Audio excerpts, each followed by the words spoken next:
Madness is a slow flood. At first you feel the water at your feet, then before you know it, you're drowning. I woke up to whispering. At first I thought it was the wind, but the voices slithered through my skull, like worms writhing in my thoughts. They spoke in a language I couldn't really understand, yet I knew they were talking about me. Mom noticed, her worried glances, the way she squeezed my hand too tight as we sat in the doctor's office under cold, sterile lights. The doctor's smile was artificial. His fingers were too long as he handed me the bottle. You're showing symptoms of schizophrenia, Matthew. This should help. Aripiprazole pills, small, white, harmless looking. I swallowed one dry, the voices stopped. On the ride home, Mom tried to sound normal. Anything fun happening with you and Ronnie? I didn't answer. Outside, the trees blurred into streaks of deep red against the dying sunlight. Huh? What did you say? No, never mind. Just promise me you'll take the pills when it's time. I will. Thank you, Matthew. I love you. We got home late. Mom smiled weakly. Good night, sweetie. Try to get some rest. I nodded. Good night, Mom. She doesn't know that when I close my eyes, I don't sleep. I fall. Sleep is supposed to bring peace, but when I sleep, I wake up somewhere worse. I jerked awake. I wasn't in my bed. I was in a forest.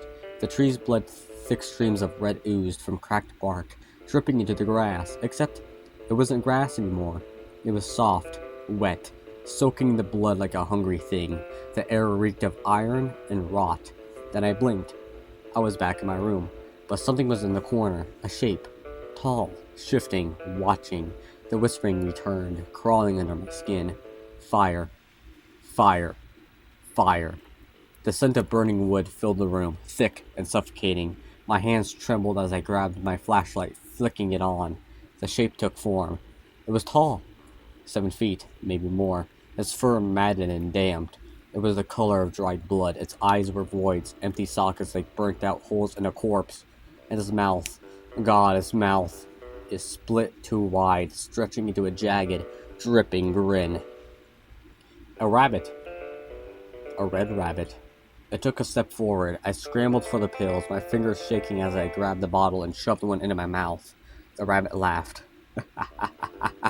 Matthew, that won't keep me away.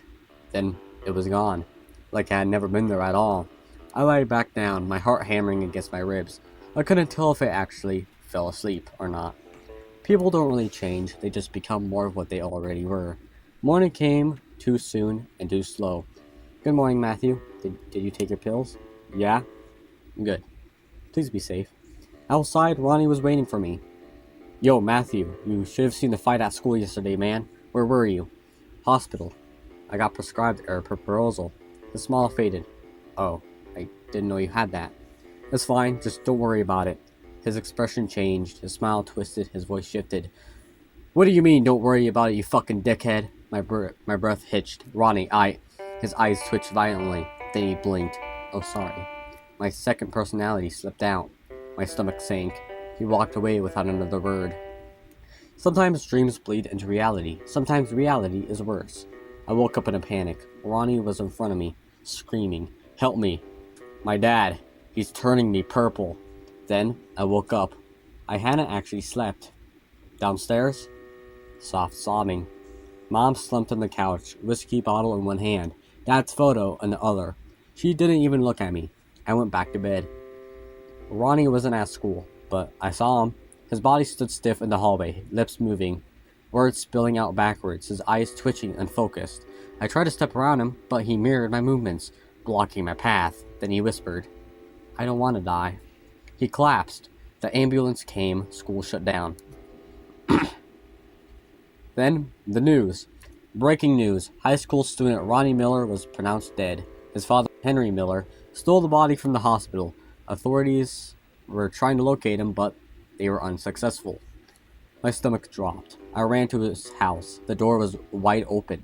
Inside, I heard sawing. Blood pooled on the floor. On the couch sat a doll. It looked exactly like Ronnie, except for the button eyes. I turned to run. The door slammed shut behind me. And then, I burned my house down. I don't really remember why. Fire screaming, blue and red lights flashing. Then, darkness. I woke up in a white room. A uniformed man sneered down at me. "You hungry, you fucking freak?" I grinned. I grabbed his head, and I bashed it into the wall until his skull caved in. Blood dripped down my hands, warm and thick. I ran through the city, through the empty, burned-out husks of homes, until I found my house. Mom's body was still in there. Upstairs, my room wasn't my room anymore. Then laughter. Footsteps. I hid in the closet. When I opened it, it was there. The Red Rabbit. His name was Ms. Bizarre. Hello again, Matthew. It's been fun watching you fall apart, but don't worry. Your suffering isn't over yet. An axe swung down. Everything went black. Breaking news. Escaped mental patient Matthew was found dead. His head was split open and his body was burning from the inside out. Authorities were baffled.